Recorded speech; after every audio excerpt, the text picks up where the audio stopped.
Well, each week, a group of insiders joins me to offer a perspective on some of the week's top stories.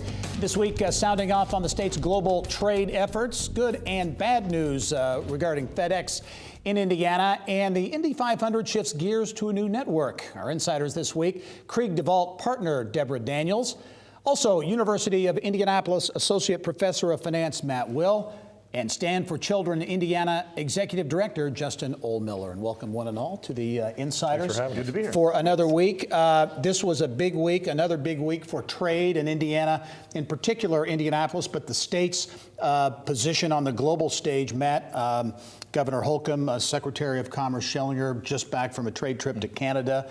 They've been to Europe and Japan and a number of places selling Indiana on that global stage. It's been a global economy for a long, long time, but it just seems like that global footprint for Indiana is getting a bit bigger. You know, and Canada is the perfect place to go. We have a $4 billion trade surplus with Canada. They're our largest trading partner.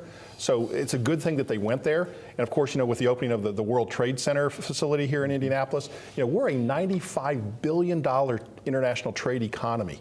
You know, that's nothing to sneeze at. So my goal, of course, is that, you know, we don't have a trade war. I got to slip that in because I want us to be a free trade country and a free trade state because we really benefit from all this international travel. I hope the governor stays on his international flights. Yeah, we've seen video pictures from the trip, and one of the things that Secretary of Commerce Schellinger talked about is the level of meetings that they got, Justin Trudeau among them, and seemingly getting those kinds of high-level meetings at a number of the places they're going. Because we're a player. You know, Indiana, you know, people didn't realize, Indianapolis, of course, and the Amazon running and other things, we are the place that, you know, Japan is investing, foreign direct investment is at record levels in the state. So they want to talk to us because we have something to offer, tax incentives, skilled labor force, quality of life. You can't beat it. So they're getting good meetings. Deborah, the World Trade Center designation, it was more than a year of some pretty big effort to get that designation for Indianapolis. What, in your view, for Indianapolis to have a World Trade Center, to have that designation, or does it mean?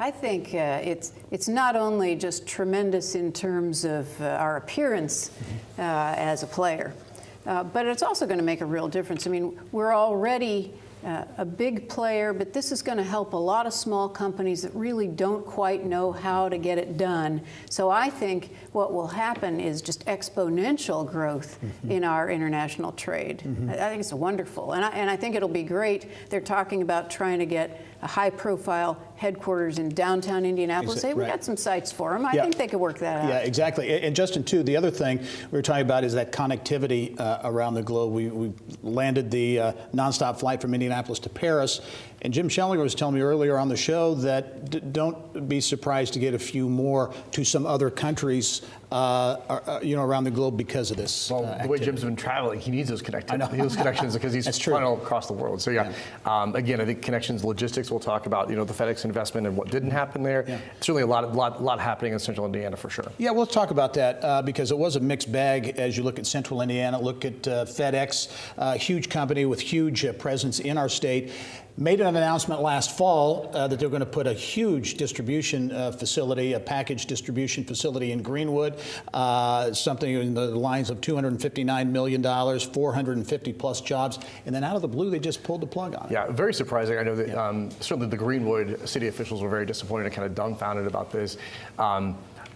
My thought was, with the automation that took place, they announced it in October, and then here we are in March. They pulled the plug on that level of investment due to automation. I wonder what kind of data were they seeing that made this a good deal in October, but now a few months later they pulled the plug on it. But you know what? We have to look at the glass. It's like 3/4 full because remember, December, January, they announced a $2 billion expansion at the airport. So yeah, they're making some changes here and there, which any business does, but it's a net gain for the state. So there is, you know, it's better.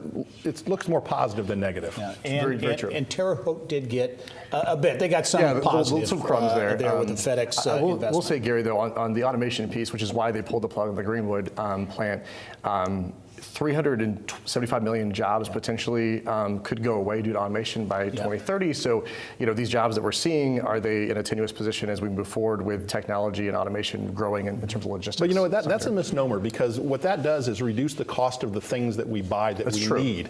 And therefore we have more money to spend on our wants. and those come with better jobs, robotics engineers, advanced manufacturing. So I'm okay with automation. You know, the horse and buggy industry, I'm glad it's gone and was replaced by the auto industry. Deborah, on the flip side, a longtime Indiana-based company, Jeff Boat, an icon in southeast Indiana, roots dating back to the 1800s, going to go away, and just announced a big drop in barge orders, leading to the demise in southeast Indiana. Yeah, and we're all really sorry to see that. I'm not sure we should be all that surprised. I mean, the world is changing. We're just talking about automation. Logistics is changing. You know, Matt has wondered if this has any connection to the coal industry. Yeah, I'm sad to see it. I'm just not surprised. How about the piece of the changing transition of the Indiana economy? Because you look at a report that came out this week on Indianapolis in particular as considered a hotspot for entrepreneurial and innovative activity. Entrepreneurs, 15th on a list in the nation as best places for startup companies. Yeah, and that's really exciting. That's one of the reasons I've been, along with a lot of other people, singing the song about people don't realize that we're a real contender for Amazon. You know, we have the right environment not only for big companies like that, but for startups. And there were so many things that have happened just in this last week that we've been talking about that that are good for startups. And startups are growing across the country. I mean, they're up even in the lowest percentage of those cities on that ranking. Startups are just a hot thing across the country. It's good, though, to know that Indianapolis is 15th. You know, it's funny, 15th. I find that hard to believe. I think we should be higher.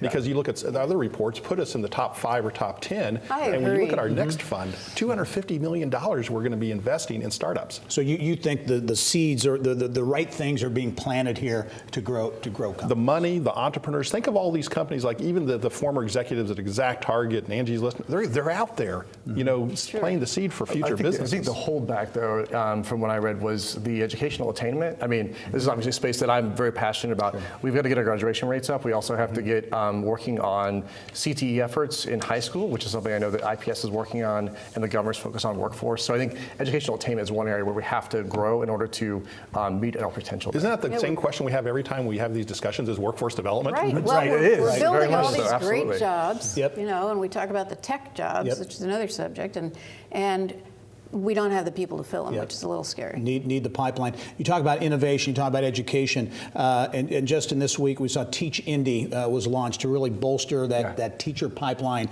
in IPS in particular. Talk about that and how Indianapolis is regarded really on a national level when it comes to education initiatives. Yeah, we talk about being known, being a surprise on the list for Amazon. Well, I think with a lot of people, even locally, I don't think that they know the national conversation going on with education in Indianapolis. The partnerships between IPS and the charter sector, the work around the college and career academies that IPS are launching as well, the unique opportunities for teachers here.